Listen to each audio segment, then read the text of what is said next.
Mungkin kamu orang boleh tutup dulu buku kamu orang fokus dulu dengan apa yang saya akan katakan selepas ni lah. Ya.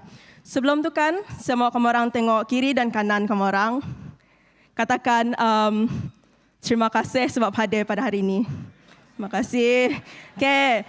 Saya percaya kamu orang sudah attend untuk first class kamu orang pada minggu lepas, iaitu mengenai kuasa pilihan. So, saya rasa kamu orang sangat bersyukurlah sebab dapat memilih keputusan yang betul untuk berada di sini pada hari ini. Sebelum saya bermula, nama saya Ana, orang selalu panggil saya Ana. Hari ini saya akan membawa satu topik yang bertajuk kuasa perubahan. Semua dekat, tengok depan lah ya. Okay. Kita akan belajar mengenai kuasa perubahan. Ada dua perkara yang harus diubah untuk kita mengalami kuasa perubahan. Kuasa perubahan yang ni adalah untuk menjadi lebih kepada Kristus. So ada dua perkara yang kita akan belajar pada hari ini. Perkara yang pertama adalah mengenai perubahan paradigma. Siapa sini tahu apa maksud paradigma? Ada sesiapa tahu? Fikiran. Kalau kamu orang Google, di dalam Google, definisi paradigma itu bermaksudkan dia merupakan satu, bila dia berkata mengenai perubahan paradigma, paradigma itu adalah satu fikiran, di mana kalau kita mengatakan perubahan paradigma adalah di mana kamu keluar dari satu lingkungan, dari satu bulatan, satu batas, dan kamu keluar dari lingkungan tersebut. Itu perubahan pertama yang kita harus adalah. Dan kedua adalah perubahan sikap. Semua kita ada sikap yang berbeza. So ada yang mempunyai sikap, contohlah sikap yang suka menulis. Ada kedua, ada maybe sikap yang tidak suka bercakap macam tu. Sikap yang mengatakan ya macam tu. Tiap orang mempunyai pelbagai sikap. Tapi apa yang kita ingin belajar pada hari ini? Bagaimana kita ingin mengubah paradigma kita, mengubah fikiran kita, dan mengubah sikap kita untuk menjadi lebih kepada Kristus. So sebelum tu saya minta sisi Pai bagi saya punya barang. Kan seperti yang kita belajar hari ini, kita ada dua perkara, itu perubahan paradigma dan perubahan sikap. Apa itu perubahan paradigma? Perubahan paradigma adalah pemikiran yang menginginkan perubahan. Ada dua pemikiran. Pemikiran yang ala kadar, tapi pemikiran apa yang kita boleh kaitkan dengan perubahan paradigma adalah pemikiran yang sangat determined. Maksud saya macam, ya, saya yakin saya mau berubah, sebetul-betul mau berubah macam tu. Itu adalah pemikiran yang menginginkan perubahan. Dan seterusnya, bila kita berkata mengenai berubah, kita berubah ingin hidup. Dan kita tidak ingin berubah. Jika kita mengatakan saya tidak mau berubah, itu akan membawa kepada mati. Kalau kamu tengok di depan, dia punya quotes macam ni.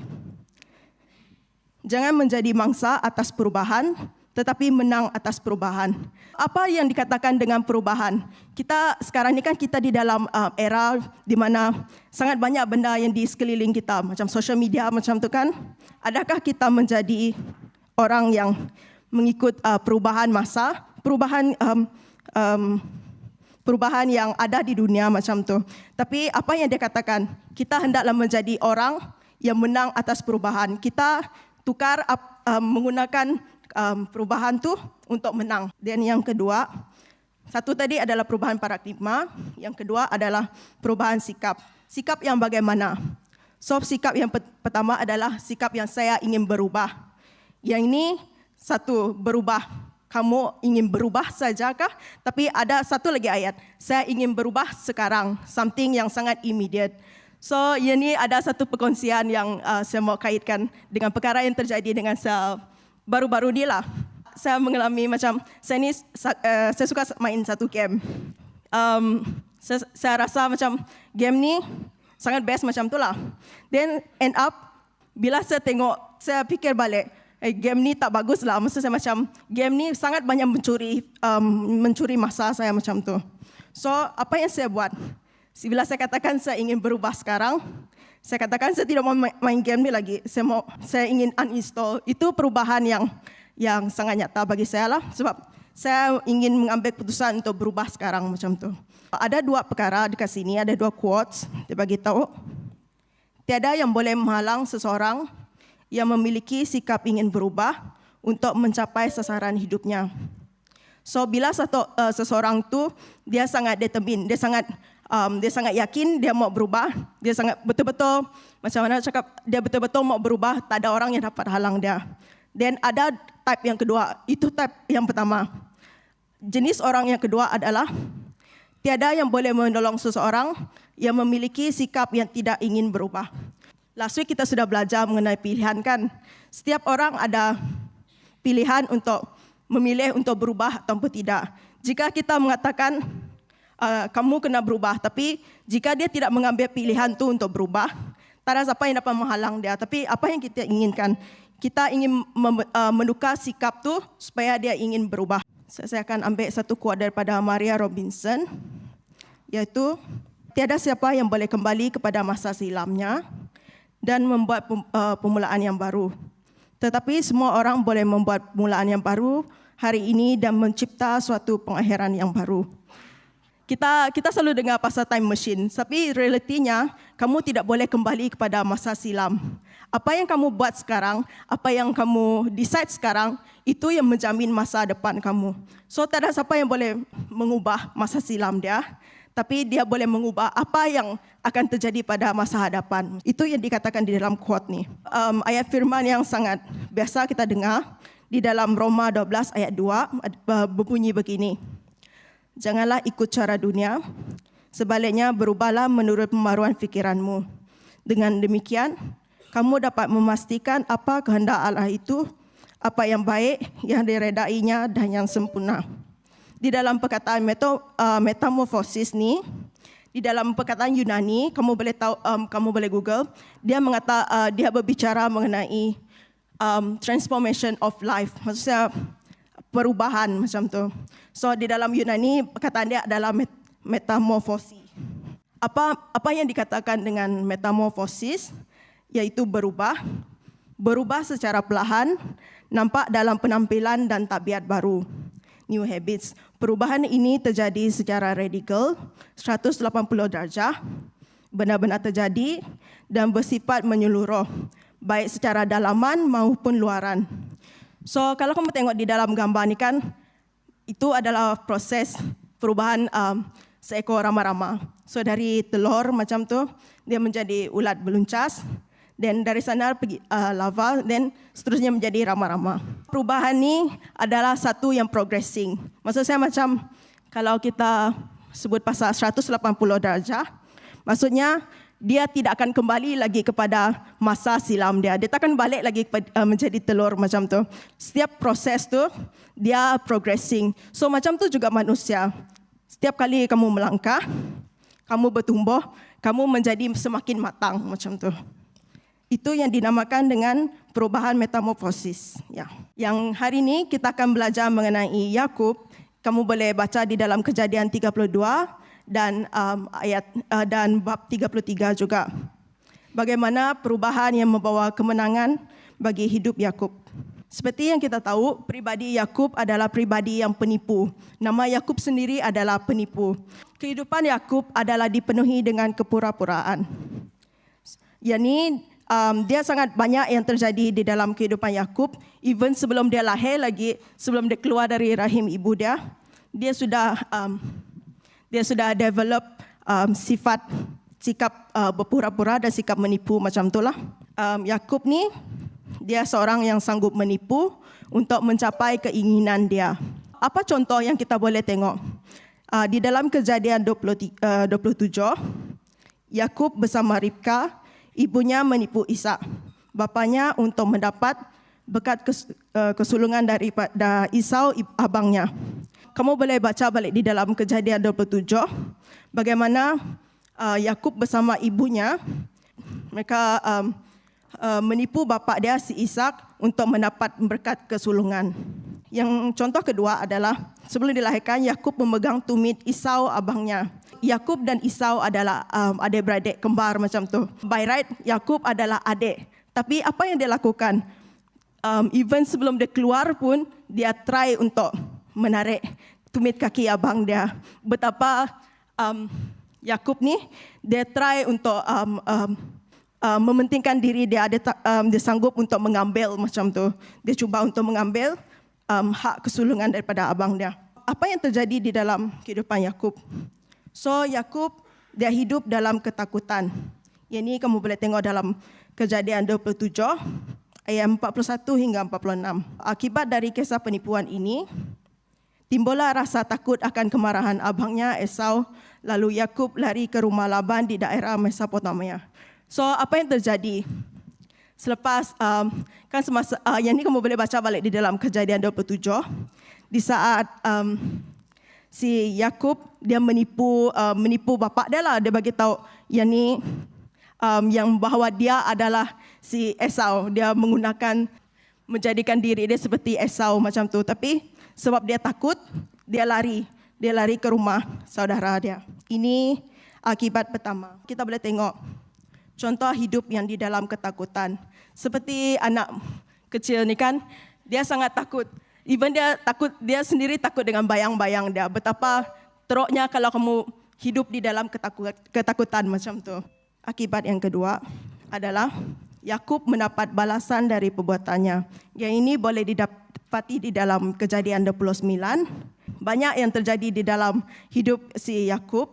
Dia kena mendapat balasan daripada perbuatan dia. Imagine kamu untuk menunggu 7 hari seminggu pun, menunggu Ahad setiap minggu pun rasa macam sangat lama. Tapi apa yang terjadi dengan si Yakub? Sebab perbuatan dia kena tunggu 21 tahun pula untuk mendapatkan si Rahel macam tu. So ini adalah balasan dari perbuatan dia. Seterusnya, apakah kunci kepada perubahan hidup Yakub? Ada 4 kunci yang saya akan kongsikan pada petang ni. Kunci yang pertama, dia untuk si Yakub, dia menggunakan kuasa perubahan dia adalah dengan poin yang pertama adalah dengan mengosongkan diri dia dari keegoan dan kesombongan. Pada malam di dalam Kejadian 32, kita akan baca ayat ni lah. Pada malam itu juga dia bangun lalu dibawanya kedua-dua istrinya dan kedua-dua hamba perempuannya bersama-sama 11 orang anaknya menyeberang melalui tempat penyeberangan sungai Yabok. Di dalam ayat ni kan, Yabok tu bermaksud mengosongkan, emptying. So saya akan bagi satu contoh. Ni kan, imagine ni adalah pribadi si Yakub, pribadi kita lah. Imagine kan dia kena mengosongkan diri dia daripada sikap kesombongan. Dan kita boleh tengok sini, penyerahan hidup secara total kepada Allah. Ni bayangkan ni adalah diri kamu. Bagaimana jika kamu tidak menyerahkan diri secara total? Yang ni kan, tisu ni adalah sampah-sampah yang ada di dalam kehidupan kamu. Bila kamu tidak menyerahkan diri kepada Tuhan, and then kamu kamu melakukan secara paksaan, sebagaimanapun kamu menolak sampah-sampah tu ke dalam, kamu tidak dapat memenuhkan tempat ni dengan air Tuhan yang Tuhan letakkan. So, bagaimana?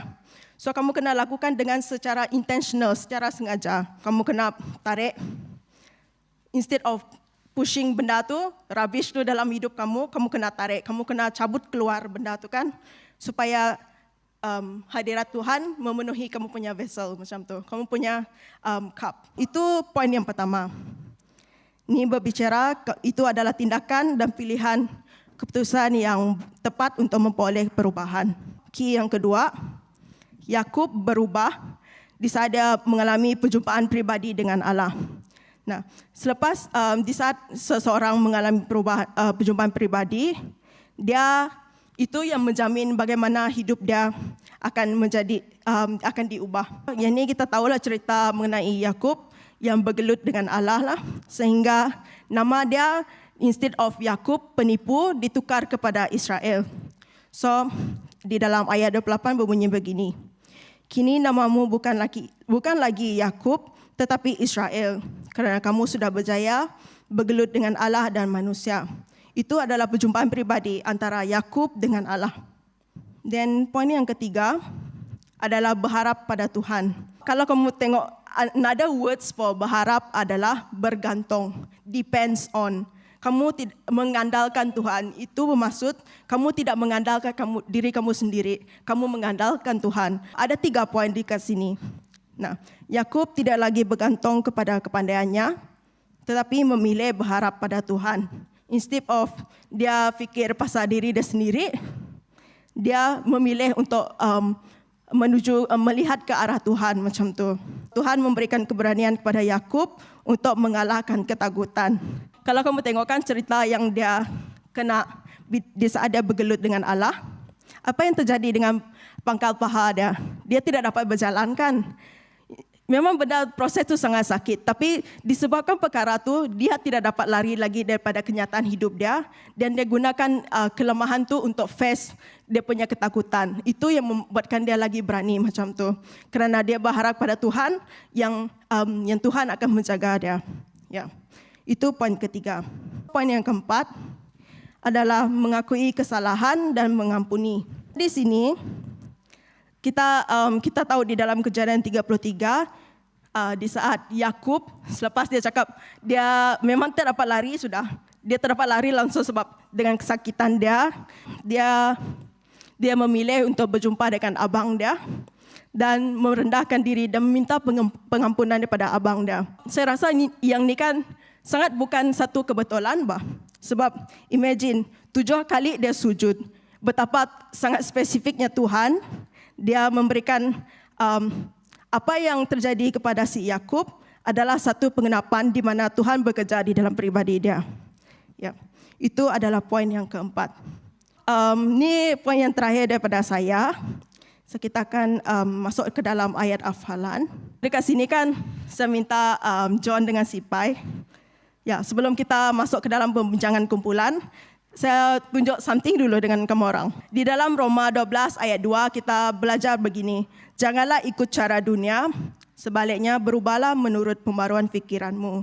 Dengan demikian, kamu dapat memastikan apa kehendak Allah itu, apa yang baik, yang diredainya dan yang sempurna. So imagine kan, belun yang si Sipai pegang tu.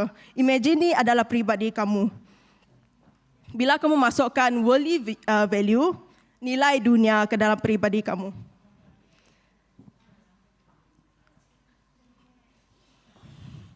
Okay.